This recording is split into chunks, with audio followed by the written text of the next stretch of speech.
In this segment, we consider smiles, especially by political figures, and consider the role they play in modern media-driven politics. Smiles are social, and as a result, they are political. Regardless of what they are called, all smiles are social tools. Even if we smile when we are alone, we often have an audience in mind. And because all social interactions are at their heart political interactions, even if we are not immediately weighing the power dynamics, smiles are an important part of politics. As a result, all smiles are political tools because they are means by which followers choose their leaders, then follow their lead with different types of smiles connected with different types of political behavior. The political ethological approach to understanding facial display behaviors traces its roots back to the Dartmouth group of scholars. These political scientists and psychologists used findings from human and primate studies to first develop a theoretical framework based upon phylogenetic questions. And, as seen here, they use this framework to derive hypotheses before testing it in multiple different national political contexts. Their major finding was that facial display behavior could be clustered into 4 major categories. Of these 4, anger threat and happiness reassurance are used mainly by individuals with higher social status in the pursuit of their leadership functions as dominant individuals. The other 2, fear evasion and sadness appeasement, can be seen in followers and their submissive behavior, and very rarely in their leaders. For my research, I took the findings by the Dartmouth scholars and built upon them by moving from molar-level definitions to more micro-level analysis. I did this using the facial action coding system to decode discrete action unit movement in political figures' faces. Specifically, I use the AU12, the zygomaticus muscle, as a trigger to identify smiles, and then I consider the following factors when coding these smiles. First, I consider the presence of muscle contraction, transient changes in the facial features, and next I consider the strength of the AU contraction before finally considering the timing of the action unit contraction. After considering the literature and my observations of politician behavior during speeches, I found multiple different smiles. While I focused on posed affiliative, amusement reward, and dominance contempt smiles, I found that the theoretically expected enjoyment smile, which involved only the AU12 with the lip corners being pulled up and at an angle in conjunction with AU6 of the orbicularis oculi tightening the muscles around the eyes, did not occur as often as expected. Instead, there's a greater likelihood of the amusement smile with the jaw dropping. Likewise, I found that quite often, instead of natural offensive smiling behavior through the relaxation of the zygomaticus muscle, there were often muscular controls by muscles around the mouth to diminish or hide the smile. The default smile is the affiliative smile, also known as the pose smile, and involves just the movement of the zygomaticus muscle pulling the lip corners upwards and at an angle. These affiliative smiles are posed to create and maintain social bonds to the point where they may be seen as signaling appeasement.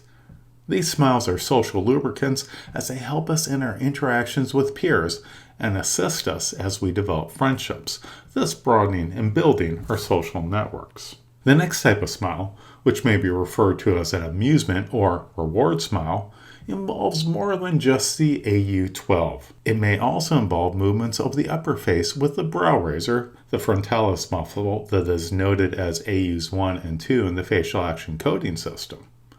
My research suggests this rarely occurs with politicians, although this eyebrow flash is seen across cultures as a welcoming display in its own right. Instead, I tend to see the contraction of the orbicularis oculi, the muscles around the eyes that are referred to as AU6 and AU7, along with the lip corners being pulled up and at an angle and the jaw dropping to show the teeth. This smile is associated with playfulness, joy, and enjoyment. The dominance or contempt smile is one that has markers of the typical smile but is mixed with indicators of disgust and anger. The muscles involved with these smiles include the levator labii muscles alongside the nose, referred to as AU9 in the FACS coding scheme, which causes the nose to wrinkle, and the action unit 10, which elevates the upper lip. Or, as is the case with contempt, there is a one-sided smile with a tightening of the lip corner with the unilateral AU14 on the side with the raised zygomatic muscle, the AU12. In my analyses, I tend to refer to this rather rare smile as a contempt smile when I do see it in politicians. However, it is not so rare as to not be seen on a regular basis. In conclusion, smiles are multifaceted and communicate a broad range of behavioral intent. Indeed, smiles might be seen as a Swiss Army knife of facial displays because of all the different forms of information it communicates. From what we have seen here, we know that facial displays contain more information than just basic emotions. When many of the new facial expression analysis tools automatically extract action units, their theoretical assumptions about basic emotions may be considered simplistic and even outdated. Going beyond the simplified models of the basic emotion theory is definitely called for, especially as the face has 27 action units coding 42 individual muscles, with each of these muscles and action units playing a role in signaling to others behavioral intent. The resulting display behavior by the face works by affecting others around them. Even when facial displays are subtle, people react unconsciously to others in their presence. As a result, accounting for the muscles used, how strongly they are contracted, and the timing of their occurrence helps us make sense of others and their behavioral intent. As we move forward into an increasingly automated world, especially one where video conferencing allows for easy access to faces and behavior, ethical questions present themselves. There are no easy answers, and like most technologies, new developments offer new opportunities for not just beneficial uses, but also by misuse by those with power. In my opinion, 3 questions stand out. The first considers privacy rights. Will facial expression analysis be used unbeknownst and/or against the will of employees, consumers, and citizens? Second, there is a looming threat of deepfakes, with automated facial expression analysis leading to more and better deepfakes by understanding nonverbal repertoires of individuals' facial displays.